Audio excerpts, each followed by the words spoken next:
The burning skies. Commander Kira Chen watched the monitors as the impossible unfolded above Earth's atmosphere. 300 vessels, each the size of Manhattan, hung in perfect formation like metallic storm clouds. The Vrak had arrived.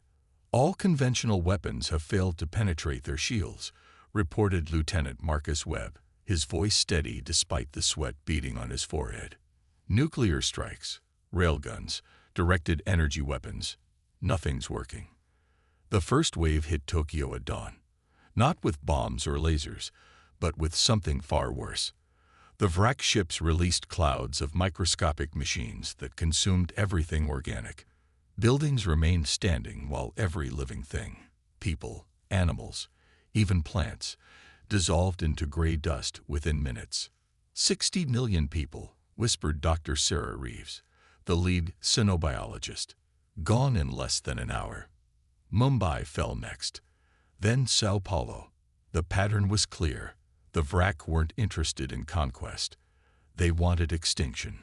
From their underground bunker in Colorado, Earth's remaining military leaders watched helplessly as city after city went dark. The alien vessels moved with mechanical precision, their hulls gleaming with an oily sheen that seemed to absorb light itself. "We've intercepted their communications," said Webb, pulling up a holographic display. Strange symbols flickered across the screen, accompanied by a low, resonant hum. Our AI managed a partial translation. The message was simple: Species 4721. Threat assessment: minimal. Commence purification protocol. They see us as pests, Chen said flatly. Nothing more than an infestation to be cleaned. That's when General Patricia Morrison spoke up from the shadows. She was old, her face lined with secrets from black projects that didn't officially exist. "There is one option we haven't discussed." The room fell silent. "Project Nightmare," she continued. "We shut it down 20 years ago, called it too dangerous, too unpredictable. But desperate times." Chen frowned. "I've never heard of any Project Nightmare." "You wouldn't have. It was neat to know. And until today, nobody needed to know." Morrison's eyes hardened. "We created something. Enhanced humans, but not in the way you're thinking. We didn't make them stronger or faster. We made them different." She pulled up classified files on the main screen. Images of test subjects, brain scans showing impossible neural patterns, reports marked with warnings in red. "The Void Runners," Morrison explained. "We altered their consciousness, expanded their perception beyond normal human limits. They can see patterns in chaos, find weaknesses in any system. But the process changed them, made them something not quite human anymore." "Where are they now?" asked Chen. "In stasis, deep beneath the Arctic ice. 12 of them. We locked them away because we couldn't control them. But maybe that's exactly what we need right now." Above them, the Vrak continued their methodical extermination. Los Angeles vanished in a cloud of gray. Mexico City followed. Humanity was running out of time. "Do it," Chen ordered. "Wake them up." The Arctic facility hadn't been accessed in 2 decades. When the stasis pods opened, 12 figures emerged, their movements fluid and unsettling. Their eyes held an otherworldly gleam, pupils dilated to near black circles. The one who seemed to be their leader, a woman called Echo, tilted her head as she studied the briefing data. "The Vrak," she said, her voice carrying harmonics that shouldn't exist in human vocal cords. "Crystalline consciousness, hive-linked, vulnerable." "Vulnerable how?" Chen asked over the secure channel. Echo smiled, and it wasn't entirely human. "They think in straight lines. Perfect order, perfect logic. But chaos terrifies them. And we are chaos incarnate." While Earth's remaining forces prepared for what might be humanity's last stand, the Void Runners disappeared into the shadows. They moved like smoke, infiltrating Vrak positions using methods that defied conventional physics.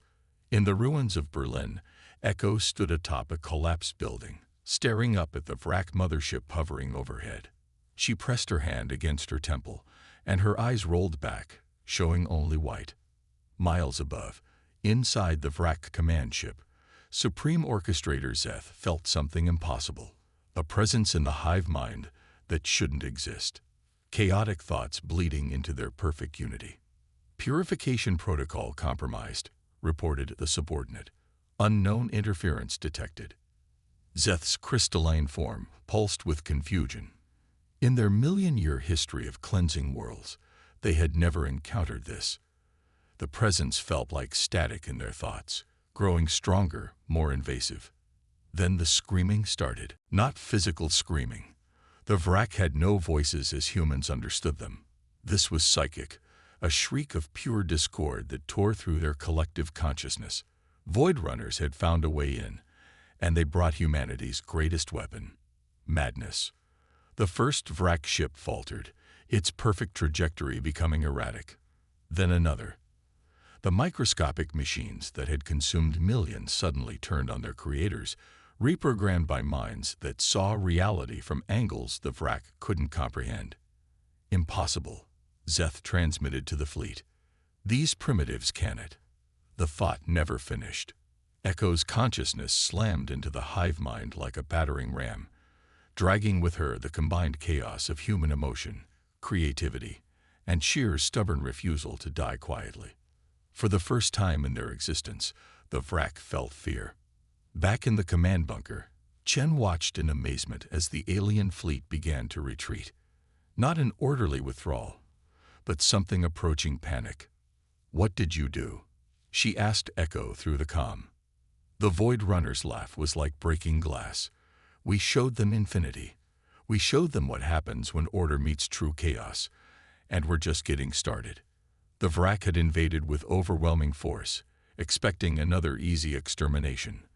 They had protocols for physical resistance, shields against every weapon, counters to every strategy.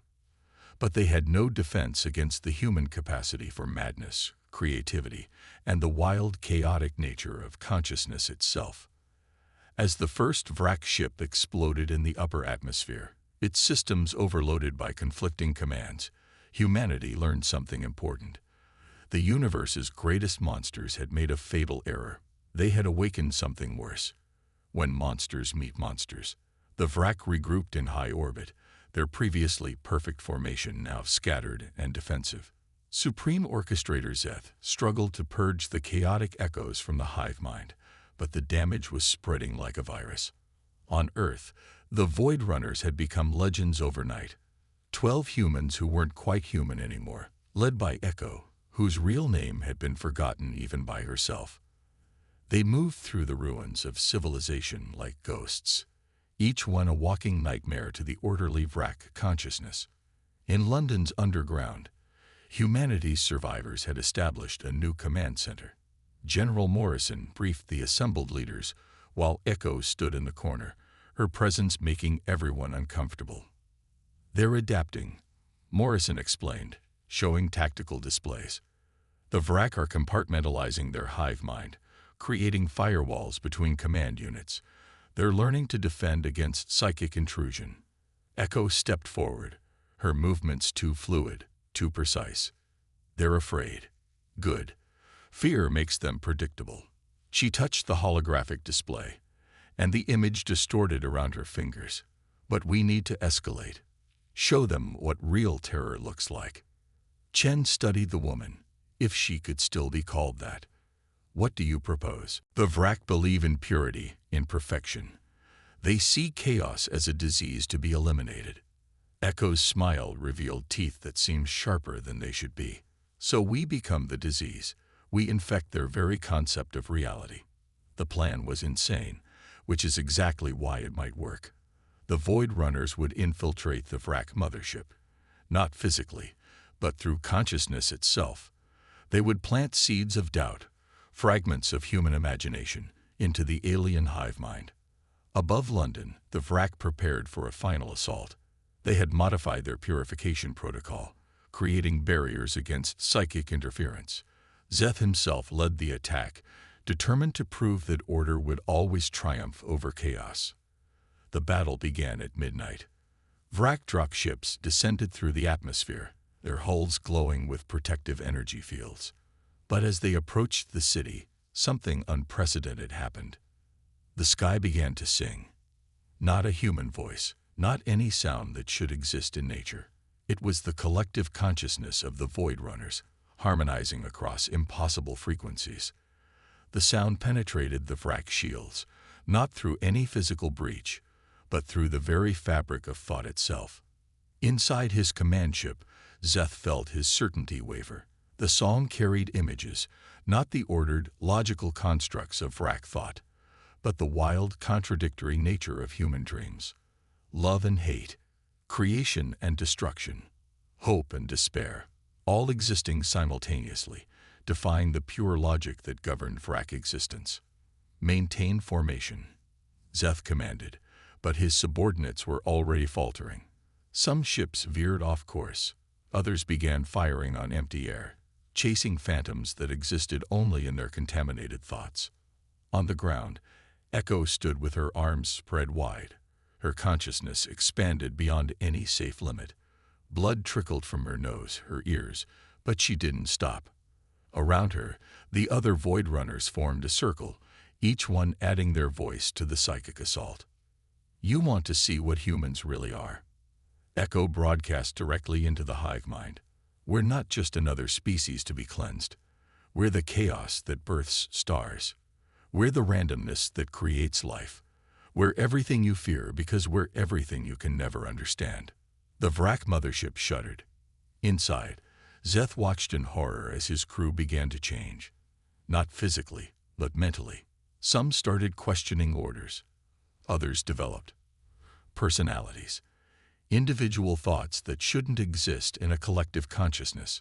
Emergency protocol, Zeth commanded. Purge affected units. But it was too late. The infection had spread too far.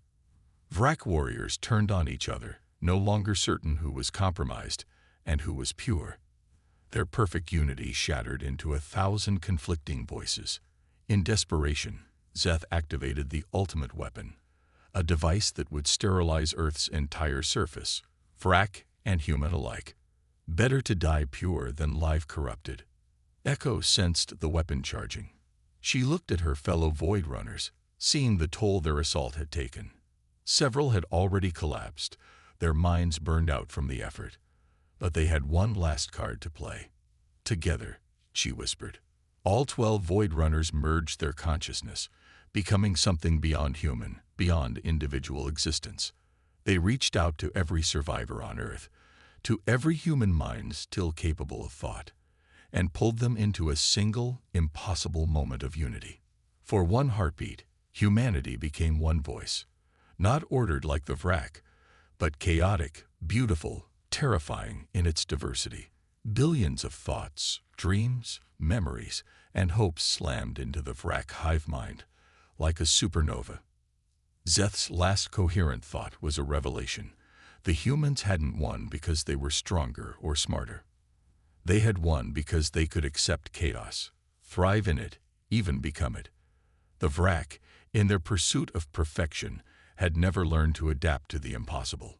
The mothership exploded from the inside out, its systems overloaded by contradictions they couldn't process. The remaining Vrak ships, suddenly severed from the hive mind, drifted aimlessly before their automated systems kicked in, sending them fleeing back to deep space. As dawn broke over London, Echo collapsed. Her fellow Void Runners caught her, but they all knew the price they had paid. Their enhanced consciousness had saved humanity, but at the cost of their own humanity. We won, Chen said, finding them in the ruins. Echo laughed weakly, her eyes no longer holding that otherworldly gleam. Did we? We became monsters to fight monsters. We touched the void and brought it back with us. She looked at the sunrise, seeing colors that normal humans couldn't perceive. The Vrak will spread word of what happened here. Earth will be marked as a world of chaos, too dangerous to approach. We're safe, but we're alone. Morrison knelt beside them. You saved us all. No, Echo corrected. We showed the universe what humans really are. Not a species to be protected or destroyed, but something far more dangerous, a species that can become anything, even the impossible, when pushed far enough. In the years that followed, humanity rebuilt.